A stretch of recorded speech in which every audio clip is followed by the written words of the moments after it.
ओम नमो भगवते वासुदेवाय। ओम नमो भगवते वासुदेवाय। ओम नमो भगवते वासुदेवाय। ओम नमो भगवते वासुदेवाय।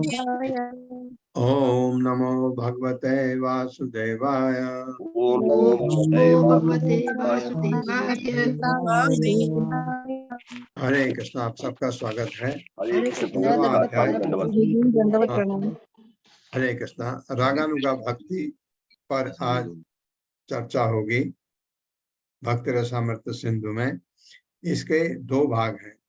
16वां अध्याय भी रागानुगा भक्ति पर है। तो आज इसका इंट्रोडक्शन आपको मिलेगा।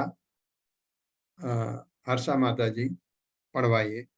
हरे कृष्ण प्रभु जी। शील प्रभुपाद की जय। अध्याय 15वां रागानुगा भक्ति। रागानुगा भक्ति के उदाहरण वृंदावन में श्री कृष्ण के पार्षदों में सहज ही दर्शनीय है। श्री कृष्ण के साथ व्रजवासियों के रागात्मक रागमय स्वाभाविक व्यवहार को रागानुगा कहते हैं। इन्हें भक्ति सीखने नहीं पड़ती, वे पहले ही विधि विधानों में पूर्ण हैं और रागमय भक्ति सेवा को प्राप्त कर चुके हैं। उदाहरणार्थ श्री कृष्ण के साथ क्रीड़ामग्न गोप बालकों को यह तप त्याग तथा योगाभ्यास के द्वारा नहीं सीखना पड़ता। पूर्व जन्मों में वे सब विधि विधानों का पालन कर चुके हैं, इसलिए अब उन्हें साक्षात श्री कृष्ण के परम प्रिय सखारूप पार्षद पद प्राप्त हुआ है। इस स्वाभाविक आकर्षण का नाम रागानुगा भक्ति है। शील रूप गोस्वामी के अनुसार इष्ट के चिंतन में तन्मयता और राग की परम अविष्टा के साथ उनके प्रति जो स्वाभाविक आकर्षण होता है उसे रागानुगा भक्ति कहते हैं। रागानुगा भक्ति पहला कामरूपा और दूसरा संबंध रूपा दो प्रकार की होती है। हरे कृष्ण। लवलीन माता जी पढ़िए। हरे कृष्ण प्रभु जी, हरे कृष्ण, सबको दंडवत प्रणाम। सुशील प्रपात जी की जय। सुशील प्रपात तात्पर्य तो नहीं है ये। इस संदर्भ में नारद जी युधिष्ठिर से में श्रीमद् भागवत के 7वें कैंटो के दूसरे अध्याय के कोई 30वें श्लोक में कहते हैं, हे राजन, प्रभु जी। बहुत से भक्त पहले काम से, द्वेष से, भय से अथवा स्नेह वंश भी भगवान की ओर आकृष्ट हुआ करते हैं, परंतु अंत में उनका यह आकर्षण संपूर्ण पापों से शुद्ध हो जाता है और शनि शनि भगवत प्रेम को प्राप्त होकर आराधक जीवन के उस परम लक्ष्य को पा जाता है जो शुद्ध भक्तों द्वारा अभिलाषित है। गोपीजन काममय राग और आकर्षण की प्रत्यक्ष मूर्ति हैं। गोपियां युवती हैं और श्री कृष्ण नव किशोर हैं। बाह्य दृष्टि से लगता है कि श्री कृष्ण के प्रति गोपियों का आकर्षण काम पर आधारित है। इसी प्रकार कंस भय से कृष्ण के प्रति आकृष्ट रहता था। श्री कृष्ण के हाथों अपने मरण की भविष्यवाणी के कारण उसे सदा श्री कृष्ण का भय बना रहता था। शिशुपाल सदा श्री कृष्ण के लिए द्वेष भाव से भरा रहा। तब राजा यदु के वंशज कुल संबंध के कारण उन्हें अपना बांधव समझते रहे। इन नाना प्रकार के भक्तों में नाना रूपों में श्री कृष्ण के लिए सहज राग रहता है और उन्हें जीवन का वही अभिलाषित लक्ष्य प्राप्त होता है। श्री कृष्ण में गोपियों का काम और यदुवंशियों का स्नेह दोनों रागानुगा हैं। श्री कृष्ण से कंस के भय और शिशुपाल के द्वेष को भक्ति में नहीं गिना जाता, क्योंकि उनका भाव अनुकूल नहीं है। भक्ति अनुकूल भाव से ही होती है। अतः शील रूप गोस्वामी के अनुसार भय आदि प्रतिकूल आकर्षण भक्ति के अंतर्गत नहीं आते। फिर वह यादवों के स्नेह की मीमांसा करते हैं। यदि वे संख्या के स्तर पर हैं तो रागानुगा है, और यदि विधि के स्तर पर हैं तो रागानुगा भक्ति के अंतर्गत नहीं आएगा। रागानुगा भक्ति के स्तर पर ही संख्या को शुद्ध भक्ति की श्रेणी में गिना जाता है। ये समझने में कुछ कठिनाई हो सकती है कि गोपियों और कंस को दोनों को एक ही लक्ष्य की प्राप्ति हुई, क्योंकि कंस शिशुपाल आदि का भाव गोपीजनों से भिन्न था। अतः इस बात का भलीभांति विवेचना करना आवश्यक है। यद्यपि उपरोक्त सब उदाहरणों में केंद्र श्री कृष्ण ही है, अनुकूल प्रतिकूल सबको वैकुंठ जगत की प्राप्ति होती है, फिर भी दोनों प्रकार के जीवों में भेद रहता है। श्रीमद् भागवत प्रथम स्कंद में उल्लेख है कि प्रतत्व एक यानी अद्वय है, वहीं ब्रह्म, परमात्मा और भगवान इन 3 प्रकारों से प्रकट हैं। यहाँ अप्रकट भेद है। यद्यपि ब्रह्मा, परमात्मा और भगवान एक ही परतत्व हैं, पर कंस, शिशुपाल जैसे भक्तों को ब्रह्म ज्योति की ही प्राप्ति हुई, वह परमात्मा अथवा भगवान को प्राप्त नहीं कर सकते। यही भेद है। हरे इस कृष्ण। संदर्भ हरे धन्यवाद। हरे कृष्ण माता जी, हरे कृष्ण। धन्यवाद प्रभु जी, हरे कृष्ण। एक तो जो अभी तक आप लोगों ने पढ़ा, एक तो ये बताया रागानुगा भक्ति है क्या। राग आपको स्वतः हो जाता है। जैसे हम ये मीरा की भक्ति को रागानुगा भक्ति कहते हैं। मीरा को किसी ने सिखाया नहीं कि कैसे प्रेम करना भगवान से, कैसे आपका लगाव होता है। आपने देखा होगा, आपके भौतिक जगत की बात कर रहा हूँ, रागानुगा भक्ति तो आध्यात्मिक है। भौतिक जगत में भी कुछ लोगों से आपका स्नेह हो जाता है। शायद आपके उनके लिए कोई आदर भाव हो, उनमें अच्छे गुण आपको दिखते हों, ये आपका स्वतः हो जाता है। ऐसा ये रागानुगा भक्ति ठीक उसी प्रकार की है। ये हमारा भौतिक जगत का प्रेम नहीं है। रागानुगा भक्ति आध्यात्मिक प्रेम, भगवान से जो प्रेम होता है वो आध्यात्मिक है, उसका भौतिक जगत से, क्योंकि भगवान से प्रेम होने का मतलब कोई पैसा मिलने वाली बात नहीं है, कोई आपको संपत्ति मिलने वाली बात नहीं है। लेकिन ये जैसे कहा कि वृंदावन के लोग, बहुत अच्छा उदाहरण दिया। वृंदावन के लोगों का भगवान से रागानुगा भक्ति है। वो पिछले जन्म में ही ये जो हम करते हैं ना कि ये तपस्या करो, ये करो, उनको ये करने का जरूरत नहीं है। क्योंकि ये सब हम क्यों करते हैं? जो हम ये पंचरात्र विधि विधान का इस्तेमाल करते हैं, क्यों करते हैं? क्योंकि इसको करने से आपको भगवान से लगाव होने लगता है। और इसमें हम इतने लोग हैं क्लास में, करीब हमारे इस सुबह की क्लास में 80-90 लोग आते हैं। आज कम होंगे, आज सैटरडे है, सैटरडे संडे कम लोग होते हैं, क्योंकि उनको बहुतों को और काम भी होते हैं और क्लासेज भी होती हैं। लेकिन इनमें से कुछों को भगवान के प्रति रागानुगा भक्ति होगी, हो जाएगी, नहीं है तो हो जाएगी। उनको भगवान को देख के ही उनको अजीब होने लगता है, ऐसा स्नेह जैसा अपने बच्चों से है उससे भी ज्यादा, ऐसा प्रेम, इसको कहते हैं रागानुगा भक्ति। दो प्रकार की बताई गई है, एक तो काम रूपा है, एक संबंध रूपा है। काम रूपा जो भक्ति है ये अक्सर बात की जाती है गोपियों की। गोपियां नव युवतियां थी और भगवान किशोर थे। ऐसे में हर एक का ये होता है कि लेकिन इसका नाम काम रूपा दिया गया क्योंकि ऐसे में हमारे भौतिक जगत में तो काम ही होता है, काम वासना से प्रेरित जो प्रेम है आपका, वो या जो लगाव है वो उसमें काम है नहीं। गोपियों का नाम तो काम रूपा है भक्ति, गोपियों का भगवान से काम संबंधी मतलब ही नहीं था। अगर ऐसा होता तो उद्धव जब गोपियों के पास मिलने गए तो उद्धव ने भगवान कृष्ण ने कहा जाओ उनको थोड़ा सांत्वना दो। तो उद्धव वापस आकर के भगवान से कहते हैं मैं क्या सांत्वना दूं, वो तो बहुत एलिवेटेड डिवोटीज हैं, वो ऐसे भक्त हैं आपके जो कि जिनकी तो चरण धूलि मुझे मिल जाए वही बहुत है। दूसरा नारद बोलते हैं। तीसरा सबसे बड़ी बात है चैतन्य महाप्रभु। चैतन्य महाप्रभु ने कहा कि जो गोपियों की जो भक्ति थी भगवान कृष्ण के लिए वो सबसे पूजनीय है। चैतन्य महाप्रभु तो बहुत ही कट्टर सन्यासी थे, कोई भी स्त्री उनके सामने नहीं आ सकती थी क्योंकि सन्यास में ये बहुत जरूरी है कि आपको कि ये स्त्री संग नहीं होना चाहिए, पास में आपको नहीं होना चाहिए। तो उनके जितने भी शिष्याएं थी चैतन्य महाप्रभु की जितने भी थे दूर से दंडवत करते थे, नजदीक में नहीं आते थे।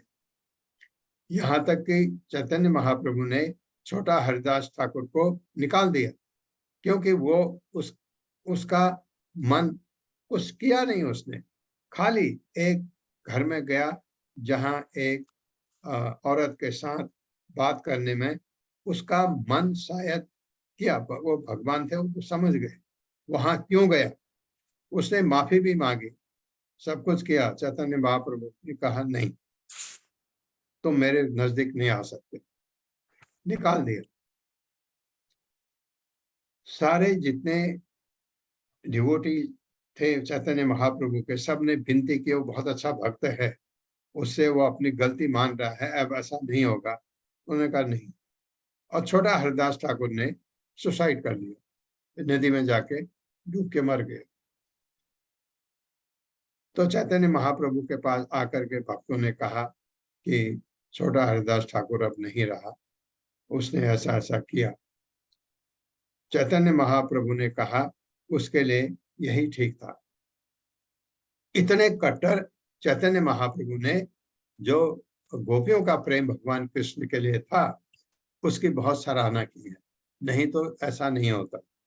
हाँ, गोपियां अपने की मुझे जैसे आपको 10वां स्कंद आएगा भागवतम का, उसमें आपको लगेगा कि हाँ गोपियां बहुत ही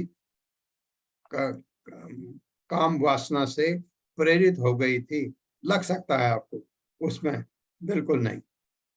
गोपियां भले ही ये चाहें कृष्ण अगर खुश हो किसी तरह से, वो कृष्ण की इंद्रियां खुश हो, उनको अगर अच्छा लगता है, जैसे गोपी चाहती थी कि कृष्ण रास डांस में हमारे कंधे पर हाथ रखे,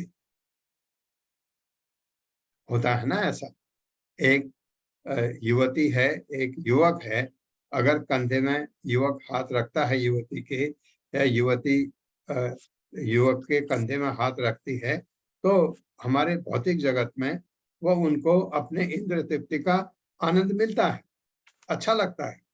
लेकिन यहाँ पर गोपियों का ये नहीं था, गोपियों का ये था कि कृष्ण हमारे कंधे पर हाथ रखे, उनको अच्छा लगे इसलिए रखे, अपने लिए नहीं। तो ये आपको मैं बता रहा हूँ, हर गोपी इसलिए चाहती थी कृष्ण का उनके कंधे पर हाथ रखे, और भगवान कृष्ण ने अपने को विस्तार किया। रास डांस में हर दो गोपियों के बीच में भगवान कृष्ण है, ऐसे ये तो इसलिए ये काम रूपा नाम है, लेकिन इसमें काम वासना कतई नहीं। और दूसरा जो कहा गया कि भाई कंस का भी भगवान से आकर्षण था, किसका था? भाई की वजह से, और शिशुपाल का द्वेष की वजह से, और उनको भगवान ने मारा, उनका भी वो भी क्या कहते हैं, उनकी भी मुक्ति मिल गई, और कोई भगवान का परम भक्त है उसको भी मुक्ति मिल गई। तो दोनों एक भाव से, एक तो उसका अनुरूप भक्ति है, एक प्रतिकूल भक्ति है, भाई से और या दुश्मनी से, दोनों का रस फल एक सा क्यों हो सकता है? तो यहाँ पर जो चर्चा हुई है कि भगवान को तीन रूप में आपने पढ़ा है, भगवान है, परमात्मा है और ब्रह्म है, ब्रह्म ज्योति या ब्रह्म है। तो इन लोगों को जो मुक्ति मिलती है, ये ब्रह्म में लीन हो जाते हैं, और भगवान का भक्त भगवान के धाम जाता है। ये पढ़वाइए माता जी। हरे कृष्ण अशोक प्रभु जी। हरे कृष्ण माता जी, हरे कृष्ण प्रभु जी। शील प्रभुपाद जी की जय। शील प्रभुपाद जी द्वारा इस संदर्भ में सूर्य मंडल और सूर्य ज्योत की उपमा दी जा सकती है। सूर्य ज्योत में रहने का यह अर्थ नहीं है कि सूर्य मंडल में भी प्रवेश हो गया है। सूर्य मंडल का तो ताप ही सूर्य ज्योत के बराबर नहीं होता। यदि किसी ने अंतरिक्ष यान से सूर्य ज्योत में विचरण किया है तो इसका यह अर्थ नहीं है कि वो सूर्य मंडल में भी हो आया है। सूर्य ज्योति और सूर्य मंडल एक तत्व होने पर भी भिन्न है। एक शक्ति है तो दूसरा शक्तिमान है। इसी प्रकार परम तत्व श्री कृष्ण और उनकी अंग कांति ब्रह्म ज्योति में भी भेद अभेद है।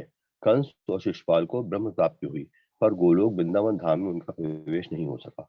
निर्विशेषवादियों और भगवान के द्वेषियों का भगवान में एक प्रकार का आकर्षण होता है। इस कारण उन्हें भगवान के राज में तो प्रवेश करने दिया जाता है, परंतु श्री भगवान के वैकुंठ धामों अथवा गोलोक वृंदावन धाम में नहीं। राज में प्रवेश करना और राजमहल में जाना एक वस्तु नहीं है। यहाँ शील रूप गोस्वामी निर्विशेषवादियों और भक्तों की भिन्न भिन्न गति का वर्णन करने का प्रयास कर रहे हैं। सामान्यतः निर्विशेषवादी और भगवान से द्वेष करने वाले जब कभी यदि अपने आध्यात्मिक सिर तक पहुंचते हैं तो केवल निर्विशेष ब्रह्म ज्योत में ही प्रवेश कर सकते हैं। निर्विशेष दार्शनिक इस दृष्टि से भगवान के शत्रुओं की श्रेणी में है कि दोनों को केवल ब्रह्म ज्योत में प्रवेश करने दिया जाता है। वास्तव में भी निर्विशेषवादी भगवान के शत्रु ही हैं, क्योंकि वे भगवान के अतुलनीय ऐश्वर्य को सहन नहीं कर सकते। वे सदा अपने को श्री भगवान के समान कहते हैं। ये उनके द्वेष भाव का ही परिणाम है। इसीलिए भगवान श्री चैतन्य महाप्रभु ने निर्विशेषवादियों को भगवत अपराधी घोषित किया है, परंतु भगवान इतने अतिशय दयामय है कि अपने शत्रुओं को भी परव्योम में प्रवेश करके निर्विशेष ब्रह्म ज्योत में रहने देते हैं। कभी कभी कोई निर्विशेषवादी शन ही प्रगट करता हुआ भगवान की सविशेष धारणा में स्थित हो जाता है। भगवत गीता में इसका प्रमाण है। बहुत जन्मांतरों के बाद यथार्थ ज्ञानी मेरी शरण लेता है। ये शरणागत से निर्विशेषवादी वैकुंठ धाम को प्राप्त हो सकता है। यहाँ शरणागत जीव के रूप में उसे वैकुंठ का सारूप में मिलता है। ब्रह्मांड पुराण में लिखा है। ये एक मिनट प्रभु, ये बताया गया पहले भी कि धीरे धीरे अगर ब्रह्म ज्योति में है और पहले भगवान का दुश्मन भी रहा हो, जैसे कंस था, ब्रह्म ज्योति में लीन हो गया और बाद में उसको भक्ति उमड़ गई और भक्ति करने लगा भगवान के, वहां से वैकुंठ जा सकता है।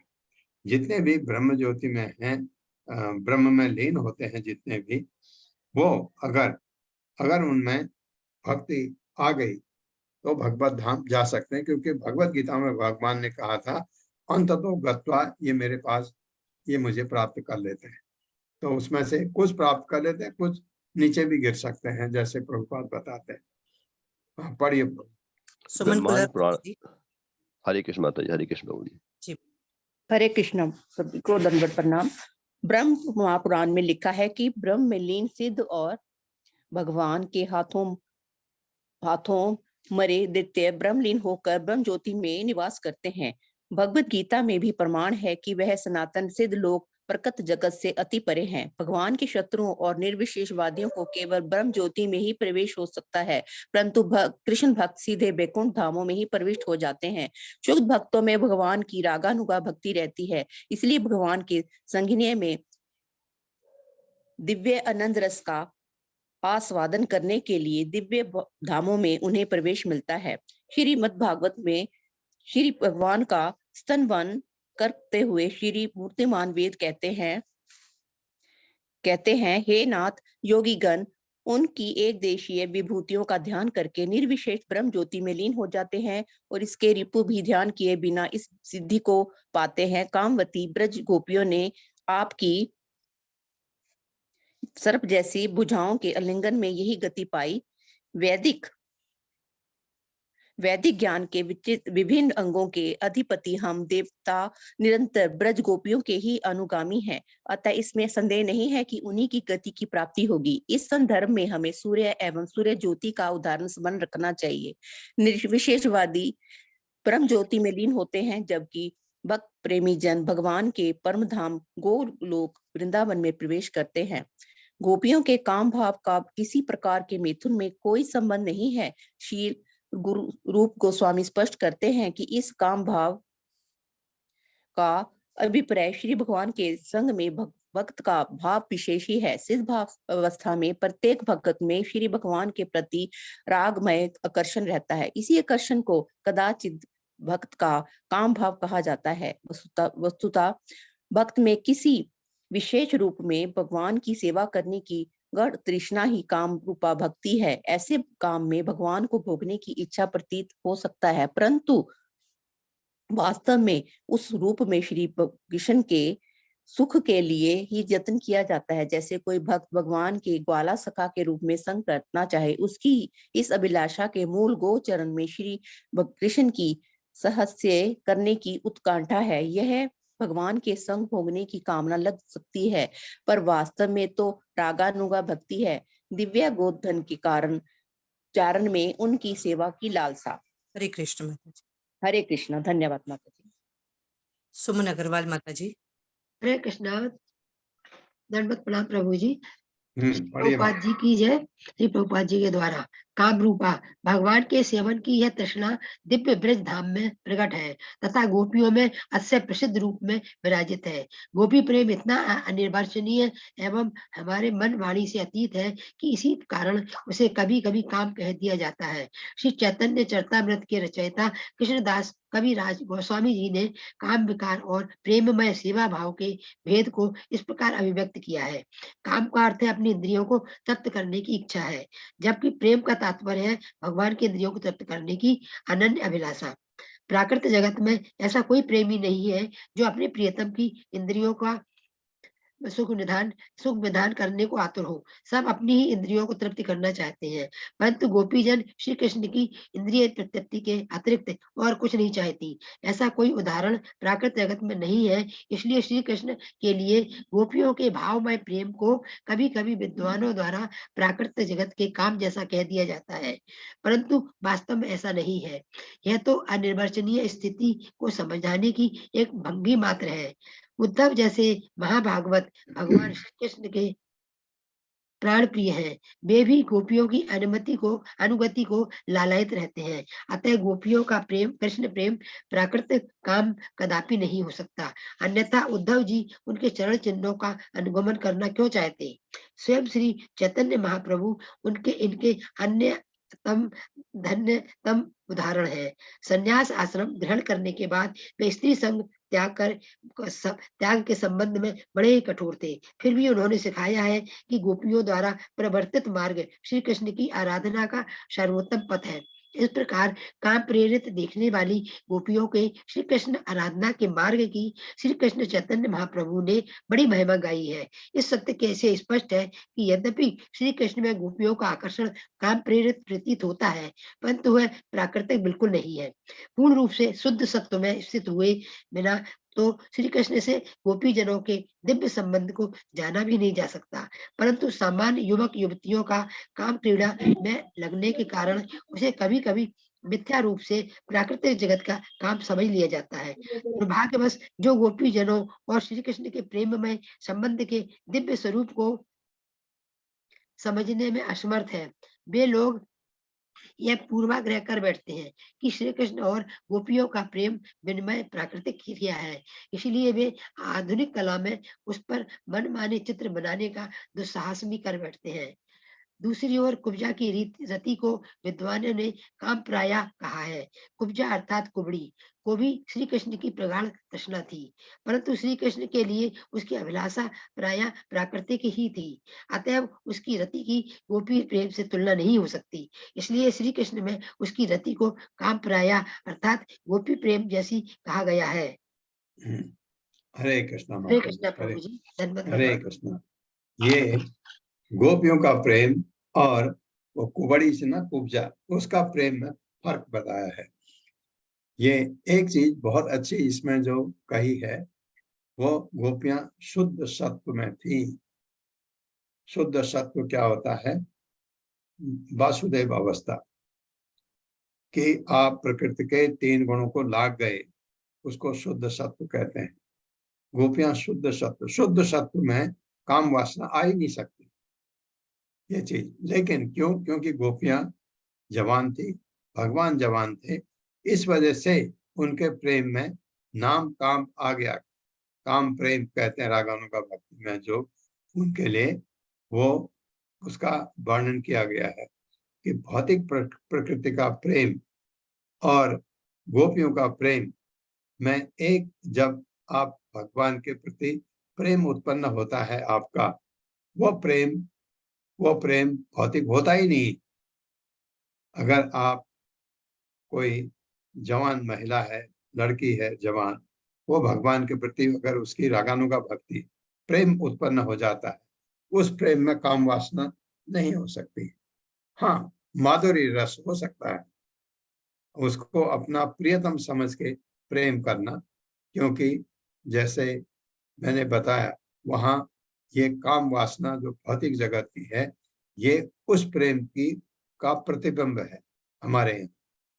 क्योंकि जैसे यहाँ कृष्णदास कविराज गोस्वामी जो चैतन्य चरितामृत के रचयिता हैं, जिन्होंने लिखा है चैतन्य चरितामृत को, वो क्या कह रहे हैं कि भौतिक जगत में कभी भी कोई अपने प्रियतम की इंद्र तृप्ति के लिए काम नहीं करता है, अपने इंद्र तृप्ति के लिए काम करता है। और जबकि गोपियां भगवान के इंद्रिय तृप्ति के लिए काम करती थी कि भगवान खुश रहें। अब आप सोचेंगे इंद्रिय तृप्ति क्या है? कि उनको किसी भी तरह ऐसी चीज दिखा दीजिए जो उनको अच्छी लगे, तो उनके इंद्रियां आंख है, आपको आपने प्रसन्न किया। भगवान को ऐसी चीज खिलाइए जो उनको अच्छी लगी, उनकी जिह्वा तृप्त हो गई। ये इंद्रियां उनकी ना, बहुत अच्छा आपने गाना सुना दिया, उनके कान तृप्त हो गए। बहुत अच्छा डांस दिखा दिया भगवान को, उनकी आंखें तृप्त हो गई। और भगवान को आपने स्पर्श किया, उनको अच्छा लगा, जैसे मैं कह रहा हूँ, उनके कंधे में हाथ रख के उनको अच्छा लगा, ये उनके ये इंद्री तृप्त हो गई। ऐसे ये भगवान की इंद्री को तृप्त करने के लिए जो काम होता है, वो जो गोपियों ने किया, वो रागानुगा भक्ति है। ये उनके इंद्रियों के लिए, लेकिन काम वासना कतई नहीं, हो ही नहीं सकता, नहीं तो भगवत प्रेम है ही नहीं। दूसरी ओर यहाँ कुब्जा की बात बताई। कुब्जा भगवान से बहुत ललायत हो गई थी, एकदम कुबड़ी थी, भगवान ने उसको ठीक कर दिया। तो उसकी जो भगवान के लिए, वो भी भगवान को बहुत चाहती थी, प्रेम करती थी। लेकिन कुब्जा का वो, ये जो हमारा प्राकृतिक जगत का काम प्राया, उसकी जो रति थी, उसकी जो इच्छा थी भगवान के लिए, वो काम प्राय, अर्थात क्या कहते हैं उसको, गोपी प्रेम जैसी कहा गया, जैसी वैसी है नहीं, क्योंकि गोपी प्रेम में वासना नहीं है और कुब्जा के प्रेम में वासना सम्मिलित थी, इसलिए वो प्राकृत जगत का प्रेम कहलाता है। तो इस तरह है रागानुगा भक्ति को समझना। हम दूसरा अध्याय भी पढ़ेंगे। आज एक्चुअली मैं क्लास लेने की हालत में ही नहीं था, तो लेकिन समय कम था, मैं आपको बता नहीं पाया, इसलिए मैं आज दूसरा अध्याय नहीं शुरू करूंगा। इधर ही इसको हम आज इधर ही समाप्त करेंगे। ओम अज्ञान तिम्रांधक्ष ज्ञानांजन शलाकया चक्षुरुन्मिलितं तस्मै श्री गुरुवे नमः। नमः विष्णुपादाय कृष्णप्रस्थाय भूतले श्रीमते भक्तिवेदांत स्वामिनिति नामिने। नमस्ते सारस्वती देवे गौरवाणी प्रचारणे निर्विशेष शून्यवादी पाश्चात्य जय हो श्री कृष्ण चैतन्य प्रभु नित्यानंद श्री अद्वैत गदाधर शिवा सादि गौर भक्त बंद। हरे कृष्णा कृष्ण कृष्णा हरे हरे, हरे राम राम राम हरे हरे। हरे कृष्ण प्रभु।